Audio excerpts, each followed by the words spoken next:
Anyway, I want to move it on quickly, guys, for the next maybe 5 or 6 minutes or so, and talk a little bit about Erik ten Hag, because we know he's waiting on clarity for his future. Clarity on Erik ten Hag's future is expected before the end of the week, potentially today or tomorrow. Now, that came from Ben Jacobs. I have seen an update on Twitter since suggesting that we might not actually get it this week. Let me have a quick look. And this is coming from James Ducker in the Telegraph. He says the decision on Erik ten Hag's future is not expected this week. The club's hierarchy takes its time to take absolutely everything into consideration and refuses to rush, which is, quite bloody annoying. The board are trying to take emotion out of whatever decision they make on Erik ten Hag. They won't let the high of the FA Cup final win nor the low of some big losses this season cloud their judgment. Now, I do think that's the right thing to do, absolutely, but I am quite frustrated that we're still waiting to find out, because all this is doing is setting us back. It's just setting us back more and more. And the main area setting us back is in our preparation for the summer transfer window. Name me one player that would sign for any club if they didn't know who the manager was or who that manager was going to be that season, for the upcoming season.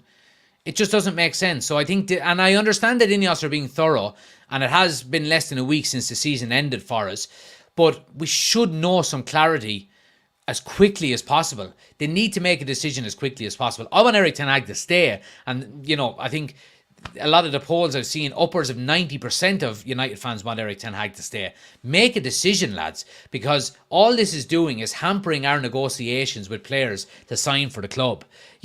And don't give me this nonsense that you can't sign players until the transfer window opens anyway. I understand that. City announced Erling Haaland in April.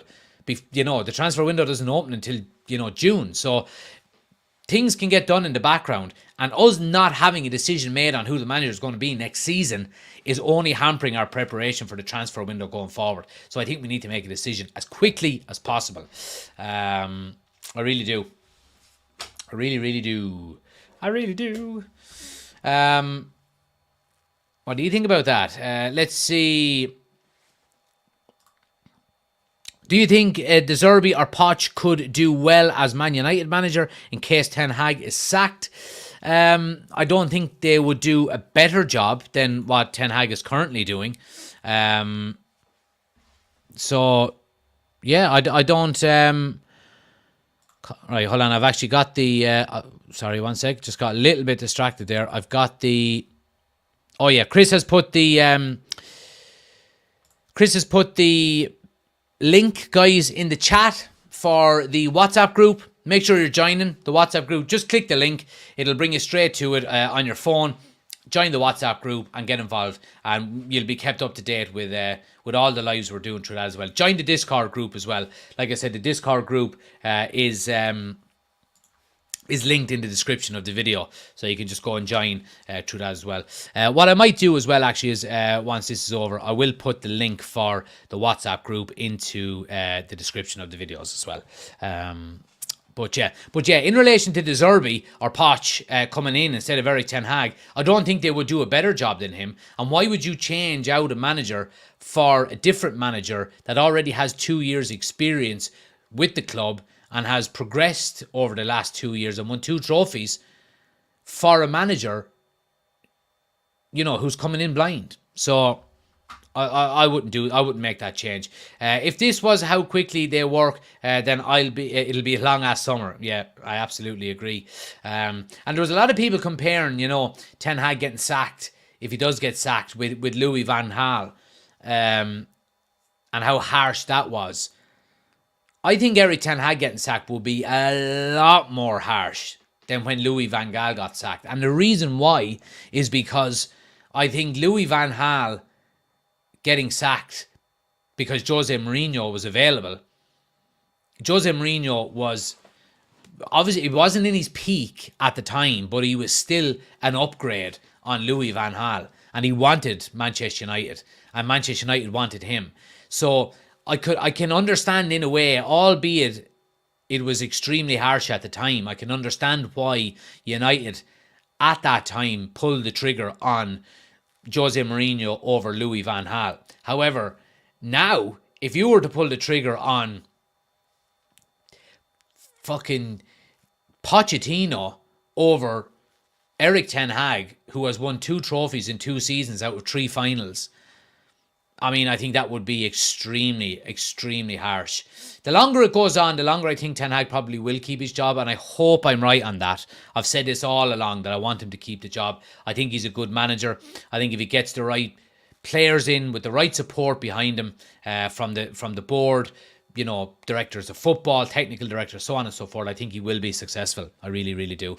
But yeah. Ben says, Finn says, if Erik ten Hag is sacked, it'll ruin that momentum of the FA Cup win and set us back. Erik ten Hag is the man we need going forward, or we're just starting again, says Ben. Absolutely. Jason says, I was annoyed with the results of games, play style and man management from Ten Hag, and unfortunately I'm still Ten Hag out. Just my own opinion. If he can change things around, I'll give him a chance. Well, Jason, look, that's completely understandable. Everybody is entitled to their opinion, and I've said this on multiple occasions on this channel. Everybody is entitled to their opinion, and I respect everybody's opinion, if you're Ten Hag in or Ten Hag out.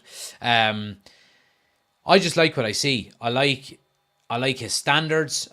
He's a modern day coach. He doesn't take any bullshit. He knows how to get over the line and win trophies in big games. We just need to get a bit of consistency. We need to not have injuries, and we need to trust the process. And I know trust the process is a very hard phrase to get behind because we hear it all the time, but it's true. You know, Alex Ferguson was 5 years at Manchester United before he won anything. Or 4 years before he won anything. You know, Erik ten Hag won something in his first season and won something in his second season. We're in the Europa League next year. And by the way, I was looking at the Europa League, the teams that are in it. I don't think teams can drop down from the Champions League now into the Europa League. The Europa League is very, very winnable. Very winnable. I think probably the team that would run as the closest is probably Spurs. So yeah, I mean, give me a Europa League next year under Erik ten Hag and he gets his contract extended and we'll win the league the following year. That's the plan anyway. That's the plan. But yeah. Guys, look, a couple of quick little things to go through real quick. Obviously, we ran on a little bit. Kieran McKenna has signed a new deal with Ipswich to end Manchester United job speculation for now. And look, I think this is a good move out of Kieran McKenna. Supposedly, he's tripled his wages in the new deal that he signed. I think the Manchester United job is too soon for him. I think he's a very, very good coach. Absolutely, I do. I think the Brighton job would have been ideal for him. I think it really would have been ideal for him. However, how do you walk away from a team after getting back-to-back promotions and now being in the Premier League? It's hard to walk away. And I'm sure he will have some kind of clause in his new deal that will allow him to leave if a big club comes into him. If he keeps Ipswich in the Premier League next season, the big teams will be coming knocking for him. They really, really will. Is he a future Manchester United manager? I think he potentially could be. I really do. But at the moment, I think it's too soon for him. Finally, guys, I want to talk real quick about Evan Ferguson. Just seen this report today. United are still hold long-term interest in the 19-year-old Premier League prospect. And look, he is still a prospect, isn't he? And I think it's one that we should be keeping a close eye on. Now, look, he's had a dip in form. I mean, the season just gone, he scored 6 goals, and the season before he scored 21 in the same amount of games. I think around 30. He played about 36, 37 games in both seasons. There might have been 1 or 2 game difference, but to go from 21 goals to 6 goals is a big drop off. You would be putting a lot of faith in buying a player that drops from 21 to 6 goals. You know, now you would get him for a lot cheaper than we would have got him last summer, absolutely. And we do need a second striker. Now, again, we're going to come back to this dilemma, and it's something we will talk about a lot more in depth over the summer. What type of striker do you get? Do you get an Ivan Toney, who's an older, experienced striker, you know, to lead the line and drip feed Rasmus Højlund in and out of the team? Or do you go out and get a similar age profile to Rasmus Højlund and just, you know, rotate? And that's a big decision that Manchester United need to make this summer. And I think it is one that we'll find out sooner rather than later. Again, would I be against Evan Ferguson coming to Manchester United? Absolutely not. But again, the money has to be right. You know, we were talking last year of 100 million for Evan Ferguson, because he had scored 21 goals in a season that, you know, in his breakthrough season, his first year in England. Bit of time to see how he gets on. You know, if we were to nab him now would you pay 40 million for Evan Ferguson now? I probably would, to be honest with you. But again, that's something that we'll discuss a lot more throughout the summer. Ten Hag has to win the Europa League and get top 4 to stay in, to be honest, says Ajinkya. Oshin says McKenna will either end top 6 or be sacked by October. Jason says, United Community Channel, how do I contact you for a video idea on my channel? Just DM me on Instagram, Jason. Yeah, United Community Channel on Instagram. Link is in the description of the video. Send me a quick DM. Yeah, I'll answer any question you have. I'd love to see a more experienced player with Højlund, says John. That's probably what I would be leaning towards as well, John, to be honest. Give us your ideal starting 11 next season. No pressure. Jesus, right.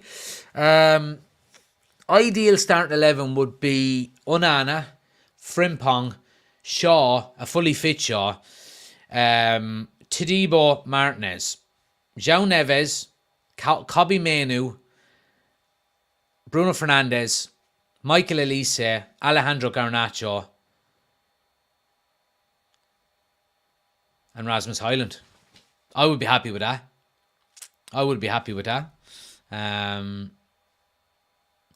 What's your views on Alvaro Morata for 12 million? Last option? Nah, no way. No thanks. Finn says, don't like Tony, dog lazy, Ferguson isn't ready for United. There we go. Yeah, a lot of ifs and buts, isn't there? Chris says, Ferguson made of glass. Don't you talk about fellow Irishman like that. We fucking built the majority of your country. All right, there's none of us made of glass. We're made of iron. Neverword says, I'm late again, apologies, no problem, man, we're just finishing up. But look, 9 o'clock, guys, every night.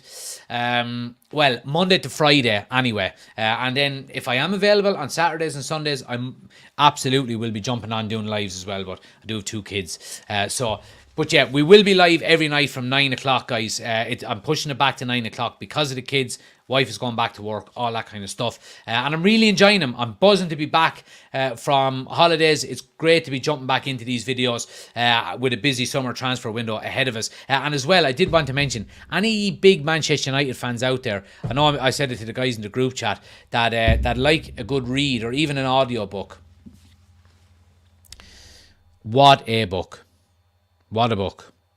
It goes from what were the years again? It goes from, so it's the pre-Matt Busby days. It goes from 1874, obviously from the origins, all the way up to Busby, the start of Busby. It's, yeah. If you want a kind of alternative Manchester United book, yeah, it's brilliant. So yeah, there you go. Happy days. Chris gives you starting 11 there real quick. He says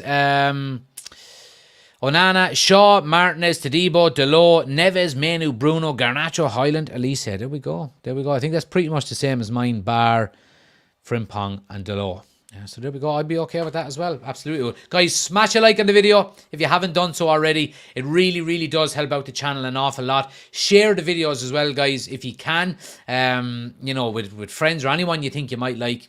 Get involved in the chat every night, 9 o'clock. And I will try and do as many morning 10 o'clock shows as I can. There will be few, a bit sporadic, at least until I go back to work anyway, and I can sneak a few in on my break. But yeah, do hit subscribe as always, guys. As well, like I said, the link to join anyone who hasn't joined the WhatsApp group, the link is the pinned comment in the chat. Chris has it in there. Just click the link. It'll bring you straight to WhatsApp and you can join the group and get involved with all of the guys on the chat and join the Discord. If you want to chat with me, I'm on the Discord. I can't be on the WhatsApp group because my number... your number comes up, and I had a lot of people prank calling me. So, yeah, I got out of there. But yeah, lads, thanks for watching. Really appreciate it. Like I said, as always, we'll be back again tomorrow night from 9 o'clock. Going to be a busy summer. I hope you enjoyed tonight's stream. I really did myself, and I'll chat to you tomorrow night. Have a great evening. Take it easy.